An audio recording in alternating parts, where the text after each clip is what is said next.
By Kellogg's Frosted Flakes. Former Sixer Darryl Dawkins, whose backboard-shattering dunks earned him the moniker Chocolate Thunder, helped pave the way for breakaway rims, has died at the age of 58. The Lehigh County, Pennsylvania coroner's office said Dawkins died Thursday morning at a hospital. No cause of death was immediately announced. He spent parts of 14 seasons in the NBA with Philadelphia, New Jersey, Utah, and Detroit, and was the first player drafted directly out of high school to the NBA. The NBA family offering their condolences. Magic Johnson tweeting, "Darryl Dawkins, bigger-than-life personality, will be missed by all. He was a good friend, and I will miss him dearly." Carl Anthony Towns writing, "I'm going to miss you so much, Uncle Darryl. There will never be another Chocolate Thunder. Love you so much. Going to miss you so much." Stephen A., how will you remember Darryl Dawkins? It's interesting because even though I'm a native New Yorker and everybody knows I love my Knicks, you know, growing up, I'm sure Skip can relate this, long before Michael Jordan came along, there was a gentleman by the name of Julius Dr. J. Irvin.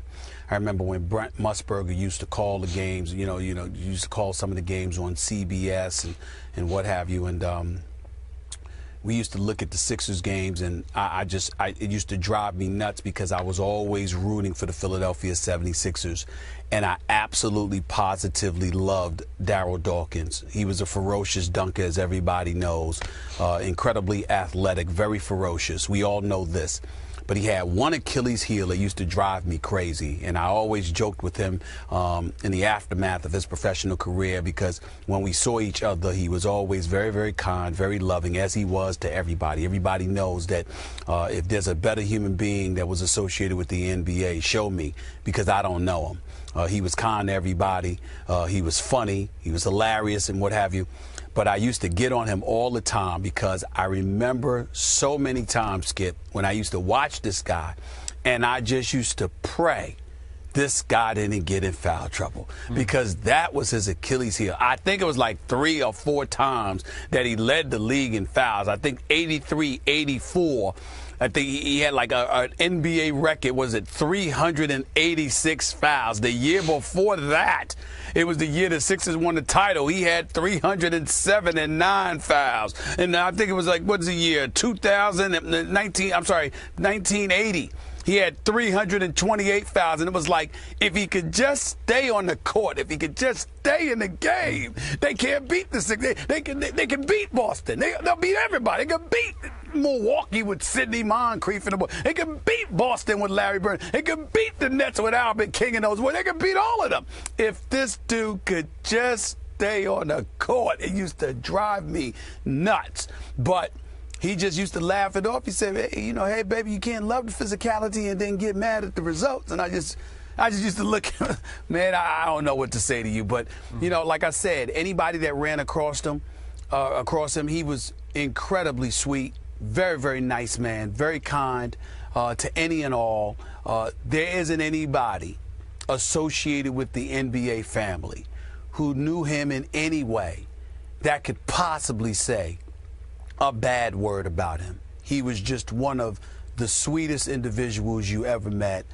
He was about being an entertainer as well, and he's going to be sorely missed. When you see Shaquille O'Neal coming up with nicknames, and part and parcel, you got that from Darryl Dawkins to some degree. You see other guys coming up with stuff, and Darryl Dawkins had a lot to do with that Lovetron and all of that stuff. That's what he's from, Planet Lovetron. Yep. It just made you laugh constantly, and anytime you were around him, you couldn't help but smile because he had that kind of effect on you. So he's definitely going to be missed. Anytime you lose members of a family, of a fraternity that had that kind of personality, that magnetic personality, they're going to be missed, especially when you were as kind, as sweet as he was. I feel very, very sorry for his family, because if he was that way with us, imagine how wonderful he was to them, and imagine how much pain that they're in today for losing him. So my heart goes out to all of them.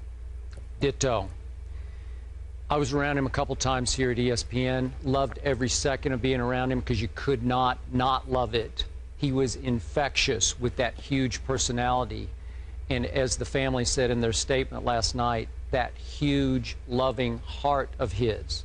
So I am with you. In all my years covering the NBA, dating back to the 70s, I never heard a single negative word about Darryl, the person. But for perspective, and to put this man in the right perspective, I heard a whole lot of negative words about his lack of production early in his career. Because let's remember, when he came out of high school, as Molly pointed out, he was the first high school player to be drafted into the NBA. And he was called at that time the greatest high school player who had ever played up to that point. And Stephen A., as you well remember, he could never quite live up to those expectations. He tried, but everybody proclaimed him the next, because he'd played in Philadelphia, Wilt Chamberlain. And you know, and I know, Darryl Dawkins and Wilt Chamberlain had very little in common. Darryl used to say in his first couple of years, I'm not Wilt, I'm not that tall. So he went, they listed him at 6'11". I'm not sure he was even 6'11". He looked more 6'10"-ish to me. Wilt was 7'1", as you remember, Stephen A., even though it's a little before your time, he was a long 7'1". He was a track star at Kansas, was Wilt, and an extraordinary basketball player. We look at the numbers Wilt put up and we say, that's impossible. Could he do that today? Probably not quite that, but he did it then. And Darryl couldn't live up to that. And yet, what I loved the most about him was he never let that drag him or beat him down. And to deflect all that, to work through it, he used humor. He was a gifted entertainer. I got to say, gifted entertainer. Where I just waited for the post-game interview with him because he could light it up off the top of his head. He could do the equivalent of NBA stand-up comedy on cue, no rehearsal, and it would be hilarious because he had the gift of gab. He could just come up with phraseology that was almost in your league, some of the phrases you come up with. This man was blessed, and he needed that personality. And it's very interesting to me that he got very close with Dwight Howard. Dwight's gone through some of the same emotions of, I can't quite live up to what everybody says that I'm supposed to be. I look the part, but I can't always play to that level of the part. And Darryl went through that too. So I think they had a kind of a deep connection that way. They appear to have had a deep connection. I'll take their word for it. I never asked either of them about that. I can get where you're coming from, but if you're going to bring up Dwight Howard, there's a distinct difference that everybody needs to recognize here. With Dwight Howard, them huge, big shoulders, the kind of phenomenal physical specimen that he is, you would think no one would mess with Dwight Howard. They come at him all the time. They do. And because of that is why he needs to play a little bit angrier, needs to be a bit more ferocious, and get at cats and remind them that he should be mentioned in the same breath as a DeMarcus Cousins when we're talking about the best big men in the game. No one tried to punk Darryl Dawkins. Nobody. That's what they didn't do. That's the one thing they didn't try to do. They didn't try to do that. You might have tried to get him in foul trouble, but that's about it.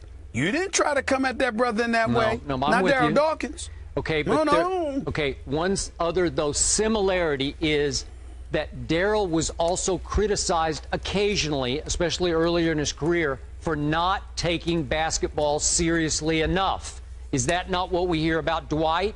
Cutting up, laughing, goofing around before the game, shooting hook shots and pregame warm-ups, right? Doing impressions, whatever. Come on, Dwight, take the game more seriously. Well, a lot of Sixers fans, or then he went to the Nets, a lot of Nets fans, come on, Darryl, don't give us the stand-up.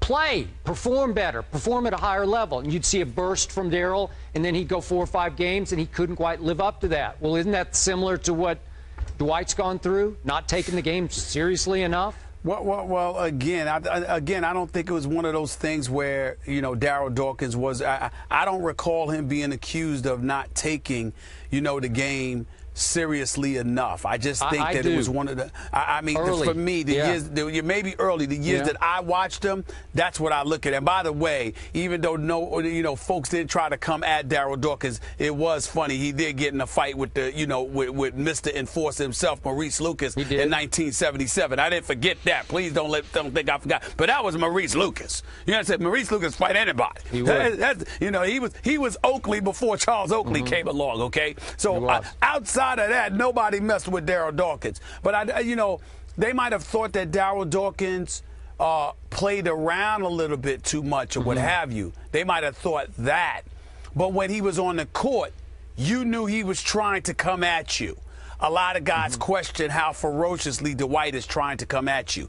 And Dwight has to change that because Dwight is big time when he wants to be. He just needs to do it more consistently. Well, to your final point, a whole lot of people who played with him, against him, and even now play in this league are going to miss this big man. Yes, they are. Yep. No question. Absolutely. 58 is too young, and Stephen A., as you said, our heart goes out to the loved ones of Darryl Dawkins. Yeah. More First Take after the break.